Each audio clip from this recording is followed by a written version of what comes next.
வணக்கம். இன்றைக்கி கன்ஸ்ட்ரக்ஷன்ஸ் ஆரம்பித்து 15 நாளாக தொடர்ந்து வேலை செஞ்சிட்ருக்காங்க.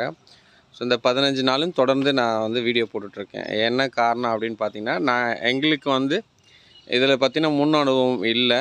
ஸோ இந்த வீடியோஸ் பார்க்குறவங்க யாருக்காவது ஒரு வேளை வீடு கட்ட ஆரம்பிச்சிங்கன்னா அவங்களுக்கு வந்து என்னோடய வீடியோ ஓரளவாவது கொஞ்சம் யூஸ்ஃபுல்லாக இருக்கும். ஏன்னா நாம் எல்லாருமே வேறு ஃபீல்டில் இருப்போம். ஸோ அந்த ஃபீல்டில் இருந்துட்டு நாம் ஒரு லேபர் கான்ட்ராக்டோ இல்லை மெட்டீரியல் கான்ட்ராக்ட்ஸோ இல்லை கூலியாக வச்சு நம்ம பண்ணாலுமே அதில் என்னென்ன நுணுக்கங்கள் இருக்குதுன்னு நம்ம தெரிஞ்சுக்கணும். ஸோ நாம் வந்து அது தெரிஞ்சுக்கிறதுக்கு ஒரு 4-5 பேர்கிட்ட கேட்கணும். எல்லாருமே கரெக்டான உண்மையை சொல்லுவாங்களா அப்படின்றது ரொம்ப கஷ்டம்தான். ஏன்னா ஒரு கொளுத்துக்காரர்கிட்ட போய் நம்ம அதை பற்றின நுணுக்கங்கள் கேட்க சொல்ல அவங்க எல்லா டீட்டெயில்ஸும் ஃபுல்லாக சொல்லிட மாட்டாங்க. அந்த மாதிரி இருக்கிற இந்த வீடியோஸ் வந்து உங்களுக்கு ஓரளவு அட்லீஸ்ட் ஒரு 5 to 10% யூஸ்ஃபுல்லாக இருக்குன்றதுக்காக தான் டே டு டே வந்து அப்டேட் பண்ணிகிட்ருக்கேன் ஆக்சுவலாக.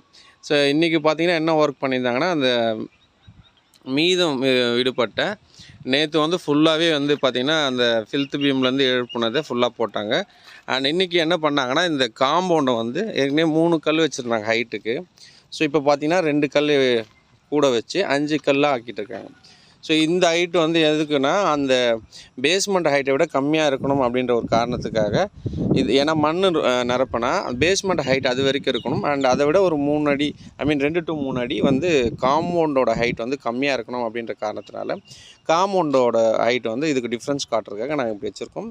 அப்போ தான் மண்ணு கொட்டினா இந்த ஒரு height of difference height difference தெரியும்னு சொல்லிட்டு. ஸோ இதுக்காக. அண்ட் இந்த ஒர்க் பார்த்திங்கன்னா முழுக்க ஃபுல்லாகவே இதை கட்டிட்டாங்க. இதை முழுக்க கட்டிட்ட பிறகு அடுத்தது என்ன பண்ணாங்கன்னா, சில் கான்க்ரீட்டுன்னு ஒன்று சொல்கிறேன், ஒரு கான்செப்ட் சில் கான்க்ரீட்டுன்னு போட்டாங்க. அண்ட் இது எல்லாருக்கும் பரிச்சயமானது தான். ஒரு சிலர் இதை பண்ண மாட்டாங்க, ஒரு சிலர் பண்ணுவாங்க. இந்த ஹைட் ஆஃப் பேஸ்மெண்ட்டோட வெயிட் வந்து அதிகமாக இருக்கிறதுனால நம்ம வந்து சில் கான்க்ரீட் அப்படின்றத போட்டாங்க. ஸோ இந்த சில் கான்க்ரீட் போடுறதுனால என்ன ஆச்சு அப்படின்னு பார்த்தீங்கன்னா, நடுவில் அது இந்த மாதிரி 2 10 mm TMT ராட்ஸை வச்சுட்டு நடுவில் 8 mm TMT ராட்ஸை வச்சு கனெக்ட் பண்ணிவிட்டு ஒரு பீமுக்கு கனெக்ட் பண்ணிவிட்டு ஜல்லியும் முக்கா ஜல்லி சொல்லுவாங்க, அந்த முக்கா ஜல்லியும் சிமெண்ட்டு எம்சாண்டையும் கலந்து திக்காக கொஞ்சம் பாலிஷாக கொஞ்சம் ஈரப்பதமாக கலந்து கொட்டிட்டு அது மேலே வந்து சிமெண்ட் கலவை பூசி விட்டுட்டாங்க. ஸோ இதுதான் என்னோடய அப்டேட் ஆக்சுவலாக. இது பார்த்திங்கன்னா முழுக்க ஃபுல்லாகவே அந்த காம்பவுண்ட் கட்டிட்டு சில் லெவல் பீம் சில் கான்க்ரீட்டுன்றதை போட்டுட்டு நெக்ஸ்ட் டே என்ன பண்ணுறாங்க அப்படின்னு பார்த்தீங்கன்னா, வந்து ஃபுல்லாக வந்து இந்த மாதிரி பீமுக்கு நடுவில் இந்த பாக்ஸ் அடித்து ஒரு 3 நாள் கழித்து இந்த மாதிரி பீமுக்கு பாக்ஸ் அடித்து கட்டுறதா வந்து பாக்ஸ் அடித்து காலமை ஃபில் பண்ணிவிட்டு அண்ட் இது